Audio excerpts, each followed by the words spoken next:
Nepal भ्याकेन्सीको YouTube च्यानलमा सबैजनालाई स्वागत छ। आज हामी सिक्नेछौँ कि एआई तरिकाले आर्टिफिसियल इन्टेलिजेन्स तरिकाले पासपोर्ट साइजको फोटो कसरी यस्तो बनाएर रेडी गर्ने, जस्तै 1 मिनट 1 मिनटमै रेडी गर्ने। त्यो गर्नको लागि के गर्नुपर्छ, पहिला वेबसाइट, कुन वेबसाइट हो त्यो वेबसाइट जानकारी हुनु पर्यो कि कट आउट वेबसाइट हो, त्यसको नाम हो। कुनै पनि ब्राउजर खोल्ने, ब्राउजरमा सर्चमा लेख्ने कट आउट वेबसाइटको बारेमा, ठिक छ। त्यता हेर्न सक्नुहुन्छ डिस्क्रिप्सनमा र डिस्प्लेमा पनि हेर्न सक्नुहुन्छ साथीहरू। त्यसपछि त्यसको काम के छ, धेरै प्रकारको काम छ यो वेबसाइटमा। एआई मतलब आर्टिफिसियल इन्टेलिजेन्ट तरिकाले पासपोर्ट साइजको फोटो तर फेसमा दाग रहेको, फेस कार्टुन जस्तो बनाउन सक्नुहुन्छ, फेसको घाँटी निकाल्न सक्नुहुन्छ, जस्तै डिफ्रेन्ट प्रकारको काम हुन्छ यो एआई टेक्नोलोजीमा, ठिक छ। र त्योबाट के गर्ने, आज ब्याकग्राउन्ड पनि हटाउन सक्नुहुन्छ, फोटोमा रहेको अनएथोराइज पर्सनलाई पनि हटाउन सक्नुहुन्छ र ब्याकग्राउन्ड सटिक तरिकाले, धेरै राम्रो तरिकाले हट्छ योबाट, ठिक छ। cutoutpro.com त्यो वेबसाइट कपीमा नोट गरिलिनु साथीहरू, धेरै नै इम्पोर्टेन्ट छ र धेरै नै सुपर फास्ट काम गर्छ।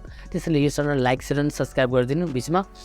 अनि हेर्न सक्नुहुन्छ म अब गइरहेको छु कसरी हटाउने त। त्यसको साइडमा तलतिर सबै इन्हान्स दिएछ, तल अप्सन ब्ल्याकमा दिएको छ, त्योमा क्लिक गर्ने आफ्नो वेबसाइट खोलेर, होइन।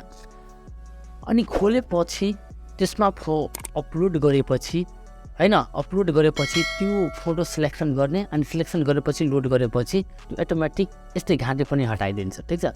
अब हेर्न सक्नुहुन्छ कुनै पनि फोटोमा के हुन्छ कि हाम्रो फेस राम्रोसँग हेराउँदैन।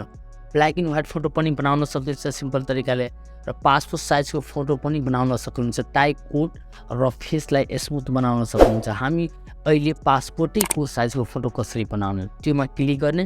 क्लिक गरेपछि कुनै पनि एउटा फोटो लिइहाल्ने। म जस्तै एउटा केटालाई लिइरहेको छु, एउटा केटाको फोटो हेर्न सक्नुहुन्छ साइडमा छ, कस्तो फोटो छ। ब्याकग्राउन्ड पनि अटोमेटिक तरिकाले हटिहाल्छ, त्यो गार्डनको सिन छ।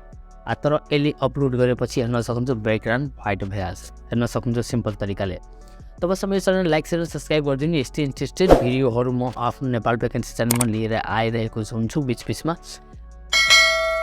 लाइक सेयर सब्सक्राइब गरिदिनु। ल हेर्न सक्नुहुन्छ ब्याकग्राउन्ड कति राम्रो तरिकाले यो केटाको ब्याकग्राउन्ड हटिहाल्यो, ठिक छ। अनि यसमा धेरै प्रकारको ब्याकग्राउन्ड कलर छ, सिलेक्सन गर्न सक्नुहुन्छ। व्हाइट छ, रेड छ, अनि ब्ल्याक छ, अनि जुन सुकै मन पर्ने ब्याकग्राउन्ड छ त्यो ब्याकग्राउन्ड फोटो राख्ने है साथीहरू। यस्तै हेर्न सक्नुहुन्छ कति राम्रो तरिकाले भइहाल्यो अपलोड।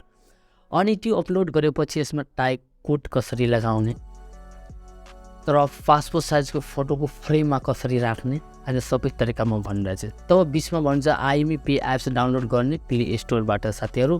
अनि 50 रुपियाँसम्म इर्निङ पनि गर्न सक्नुहुन्छ। यो नेपाल भ्याकेन्सी च्यानलको tips and trick and earning point पनि हो, र त्यसको कोड हो क्यापिटल CS22/8/2240 युज गरेर अनि IME Pay एप्स प्ले स्टोरबाट डाउनलोड गरेपछि 50 रुपियाँ पाउन सक्नुहुन्छ। अनि KYC पुरै भरेपछि 50 रुपियाँ आउँछ है साथीहरू। KYC पुरै भेरिफाइड गरेपछि, फर्म फिल गरेपछि तब आउँछ, ठिक छ। अब यो केटालाई म के गरिरहेको छु, टाइप कोड बनाउँछु। धेरै फर्मेट हुन्छ यसमा, यो वेबसाइटमा धेरै फर्मेट हुन्छ कि केही गर्नु पर्दैन, सिर्फ 1 मिनटमा पासपोर्ट साइजको फोटो तयार भएर आइसक्यो नजिक, हेर्न सक्नुहुन्छ डिस्प्लेमा। अनि कति सटिक र सिम्पल। अनि त्यसको के अरे फ्रेममा राख्नुहुन्छ भने 4x6 को राख्ने, A4 साइजमा राख्ने, जुनसुकै फ्रेममा राख्न सक्नुहुन्छ। अनि डाउनलोड गरेपछि सटिकमा 150 काम हुने 120 फोटो बनाएर खिचाएर धेरै नै पैसा लाग्छ साथीहरू। 100-150 रुपियाँ लिइहाल्छ, 120, 150, 200, 300 लिइहाल्छ, ठिक छ। अनि एकछिन गरी आफ्नै तरिकाले, आफ्नै सिम्पल तरिकाले बनाउने, अनि कुनै स्टुडियोमा गएर अनि यो फ्रेम दिएपछि 30 रुपियाँमा काम हुन्छ, सिम्पल तरिकाले 30 रुपियाँमा फोटो बनाएर दिइहाल्छ, रेडी हुन्छ। हेर्न सक्नुहुन्छ A4 साइजमा म राखिदिएँ त्यो फोटो, कति फोटो भइहाल्यो, हेर्न सक्नुहुन्छ फोटो यस्तो थियो। अनि ओरिजिनल अनि अहिले हेर्न सक्नुहुन्छ यस्तो प्रकार बनाइसकेँ। यो साइडमा डाउनलोडको अप्सन छ, डाउनलोड गरिलिने। अनि कुनै पनि समस्या हुन्छ कमेन्टमा भन्न सक्नुहुन्छ साथीहरू। जय नेपाल।